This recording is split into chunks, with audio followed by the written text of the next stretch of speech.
comment or two, I guess, about what else is out there. I think there are clinical trials going on looking at other ways of inhibiting the CSF1 receptors. 5' has an antibody called cabiralizumab. This trial has been open at a few different centers. It's an intravenous infusion over about a half an hour, given either every 2 weeks or 4 weeks. It's close to accrual right now.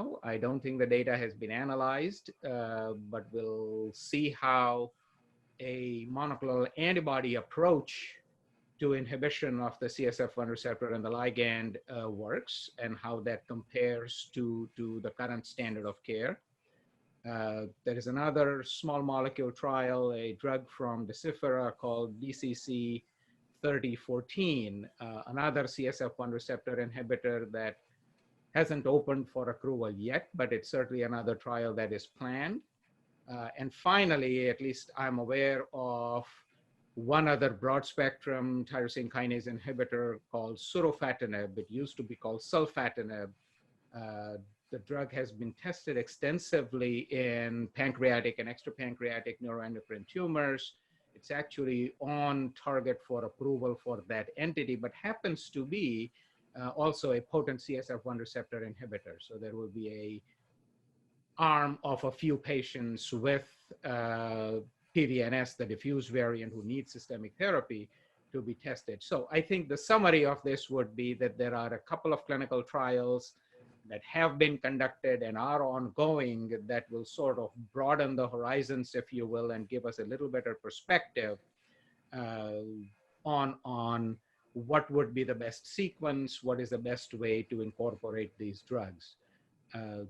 Gina, Bob, do you have anything additional to add about just systemic therapy in general or the multidisciplinary care part? So, I think that we've all treated patients, well, us on the panel, I'm not sure about the audience, treated patients with pexidartinib, and patients are having great responses. I've had a patient from the original phase 1 trial 4 years out, a firefighter. And when we try to make treatment decisions, surgery versus systemic therapy, we want to look at the acute toxicities, but we also want to look at the long-term toxicities and the long-term complications. And so if you were to, when we say that they're not surgically resectable, well, the surgeon can always do a surgery, but what are the long-term complications of this? If you have an amputation, you can't get the leg back. So, and so with the drug, it does have some acute toxicities, but we're not aware of any long-term toxicities. The hepatotoxicity that we see usually starts out in the beginning, and if we're very diligent with the REMS program and I would check liver enzymes once a week. If we see any elevations in the liver enzymes, we have to check the liver enzymes twice a week. I have a patient now that had an amazing response in 3 weeks. She was unable to move her hand. She has it in the metacarpal area, multifocal, and within 3 weeks she had an amazing response. Unfortunately, she did develop liver toxicity, and her bilirubin went as high as 9.9, but it's on the down slope, and we can't retreat her, but she's had an amazing response with that. So we know that she's not going to have a long-term liver complication. She did have to go through these the process of having the acute toxicities, but we're always weighing the risks and benefits of everything. And so being a sarcoma expert, but we also treat benign tumors like giant cell tumor of the bone, desmoid tumors, and now this, with benign diseases, we don't want to have long-term complications. So radiation, for example, can have a potential long-term complication. Surgery can have a potential long-term complication where this can't, and you can stop the drug. So that's the conversation that I have with the patient. But again, not every patient is interested. But to me, I say, look, it's worth it. You can see how you do, and you can always stop. So that's how I approach the patients. Bob, any final thoughts? Yeah, a number of them actually. I mean, I'm struck by the degree of response. We have a bunch of tyrosine kinase inhibitors that can block CSF1 receptor, and imatinib's pretty darn good, but the volumetric reduction that you see with pexidartinib is a lot better, and that must correlate well with the side effect profile, or the symptoms that patients experience improving so quickly. The one of the concerns is I think people are stuck on the drug, right? If you do stop, you will have regrowth. The analogy there would be gastrointestinal stromal tumor GIST. If you have metastatic disease, if you stop your kinase inhibitor, the tumor will grow back.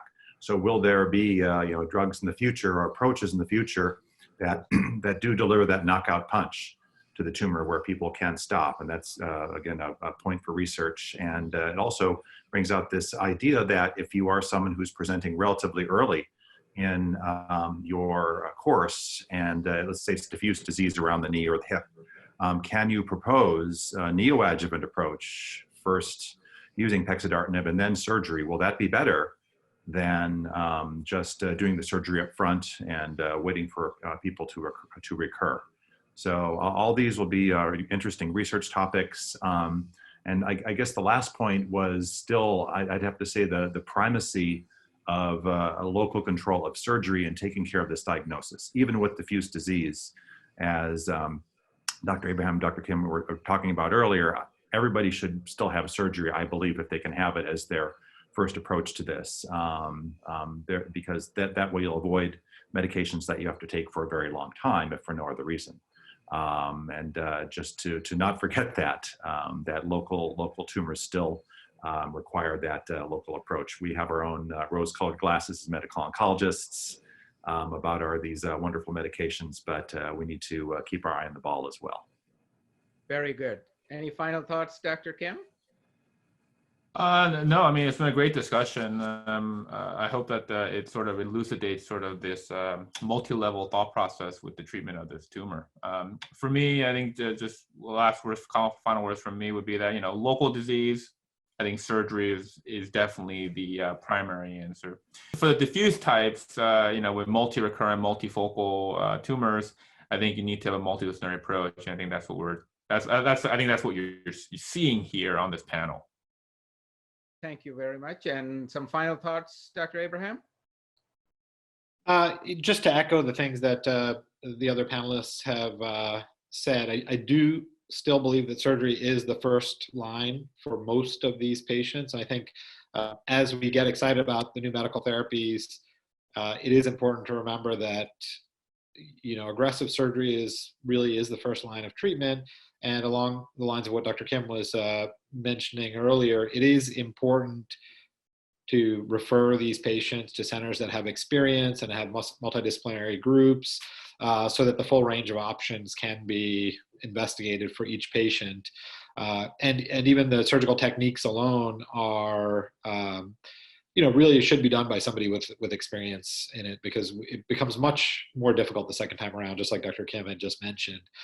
So, as a surgeon dealing with this frequently, I would say my closing message is, number one, recognize that the disease exists and know how to diagnose it. And then number two, send it to the right place to treat it. And then number three is be aware that there is a medical therapy that has proven thus far to be very good at controlling symptoms and bulk from this disease. So that would be the message to the viewers.